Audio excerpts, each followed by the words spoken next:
In 2008, half independent projects were in the public sector.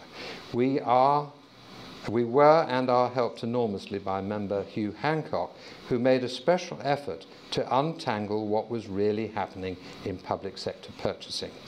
We went right to the top. We found serpentine process, which favoured the big, expensive, and often terribly bad, and worked against innovative, passionate, and best value.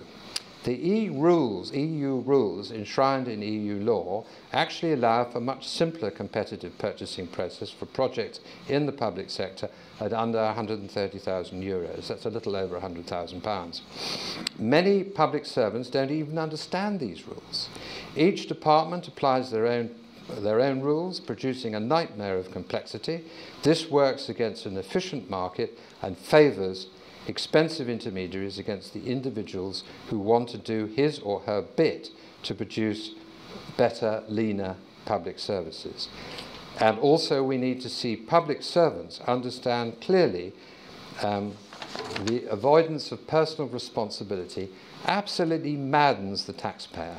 Margaret Hodge in Parliament expresses forcefully what Parliament is there to do, bringing the executive to account. At Rolls-Royce, big purchasing goes through careful comparative tendering, but managers also have the defined power and budgets to make local, fast, effective purchasing of local solutions, and indeed are encouraged to do so.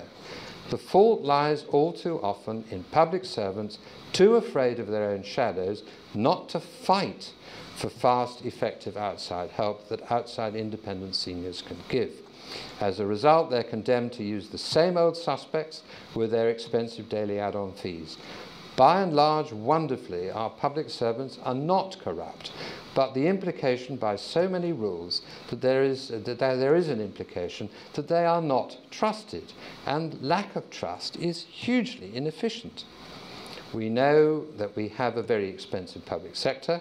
50% of GDP in the public sector is well on the way to the road to serfdom. And we know that we need less public servants, but the very best that we can find. Indeed, we are fortunate to have some outstanding examples of great administration and at keen costs. NS&I is one that I would identify. We cannot afford the public sector we now have. We, at 1% of the world's population, have to earn our keep. We cannot afford the huge benefits our citizens receive unless we get out and sell. Finally, a note about China, where I've just come back from. We may be small but perfectly formed as a company, top interim transformation leaders, but for a couple of years, Bristol-based organisational development independent and member Richard Lowe, who's here tonight, and a small group of IOD members in Bristol planned a very serious trade mission to China. Gloucester-based Candy Yu, who will be with us tonight, was also on that mission earlier this month. Her own family own and run a major factory of 800 employees near Hangzhou, capital of a province, again larger than the UK. She also exports into China UK-produced essential organic oils. And here with us also is Cirencester Independent HR Director Nigel Cox, and we had a lot of very interesting conversations, he and I, out in China. China will emerge as a bigger economy than the US. Indeed, China owns a lot of US debt, and the USA is the world's largest debtor. If you think the UK has problems, just look at the USA. I'm indebted to member Mel Petrie, himself a fluent Mandarin speaker, and alumnus Hague-based Peter Brown, who's come over from The Hague today to be with us, for their help, and Cheltenham-based IT specialist Yingxi Helsby, who speaks 4 languages fluently. Sickening, isn't it? 4 languages fluently. And indeed other members who helped with the valuable advice from their own China experiences.